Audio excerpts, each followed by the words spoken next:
Now the second one is there. It says in each of the following determine whether the statement is true or false. If it is true, prove it. If it is false, give an example.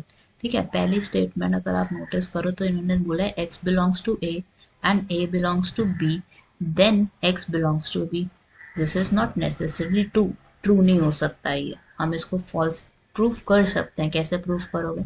Let's say आपके पास एक set है A और उसके अंदर एक element है 1 and I am taking the other set as B.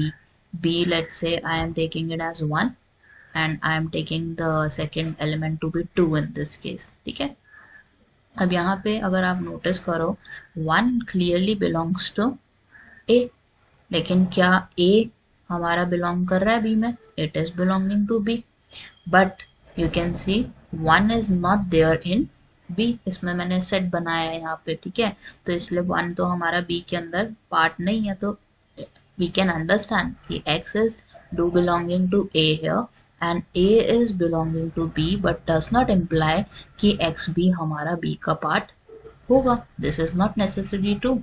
ठीक है, so the first one is false and this is how you can represent your answer. Second situation में they are saying A is a subset of B and B belongs to C, A belongs to C. अगर ये दो conditions होंगी तो हमारा कह रहे हैं कि A भी C को बिलोंग करेगा. So let's take one example here again.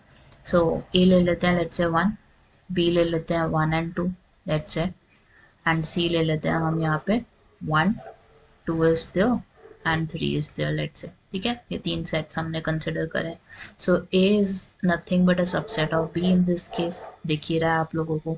Second situation भी मेरी ट्रू है कि B belongs to C. B किसका पार्ट है? C का पार्ट है. बट क्या हमारा A बिलोंग कर रहा है C में? It is not there. A is not belonging to C. So this is again a false statement. Next situation आपके पास क्या थर्ड वाली? It is given that A is a subset of B and B is a subset of C, then A is a subset of C. This is true actually. Let me show you how. So here let's say x is an element of A. Element किसका है ये? A का. So इसका मतलब क्या हो गया? X belongs to A. X किसको belong कर रहा है? A को. तो X हमारा B को भी belong करेगा let's say. As we know कि A is a subset of B, तो हमारा X किसके पार्ट होगा? It must be a part of B set as well. ठीक है, that you have to mention here. अब X belongs to C also. क्यों? क्योंकि it is known कि हमारा B क्या है? B is a subset of C in this case. तो यहाँ से आपको समझ आ जाएगा कि X is belonging to A, whereas X is belonging to C, and therefore we can say that A is a subset of C also. ठीक है, अगर A का पार्ट था, B का भी पार्ट था, C का भी पार्ट था, तो सबसेट भी होगा. So this is true. The third one is true in this case. Next situation is A is a subset of B. A is not a subset of B. B is not a subset of C. Then A is not a subset of C. This statement must be false क्योंकि अभी हमने ऊपर क्या proof किया है कि अगर A subset होता है B का, B सबसेट होता है C का, तो you would get A subset of C. तो ये तो इन्होंने ऑपोजिट बोल दिया एक तरीके से. So this must be false in this case. इसके लिए आप एग्जाम्पल क्रिएट कर सकते हो.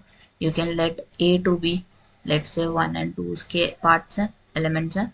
B के पार्ट्स लेट से हमारे पास 2 and 3 है. C के पार्ट हमारे पास लेट से 1, 2 and 5 आते हैं.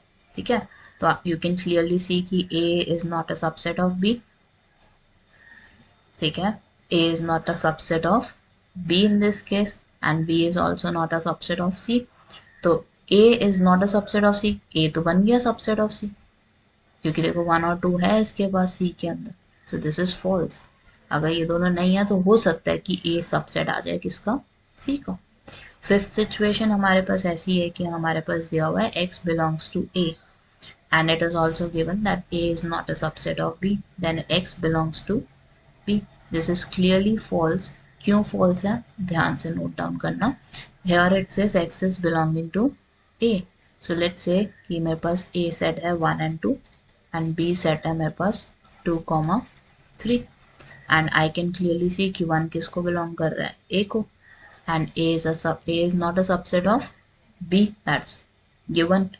ये तो given ही था हमें. और अब हमें show क्या करना है that x is belonging to b in this case. ऐसा जरूरी नहीं है कि x हमारा b का पार्ट हो, 1 तो नहीं है b का पार्ट.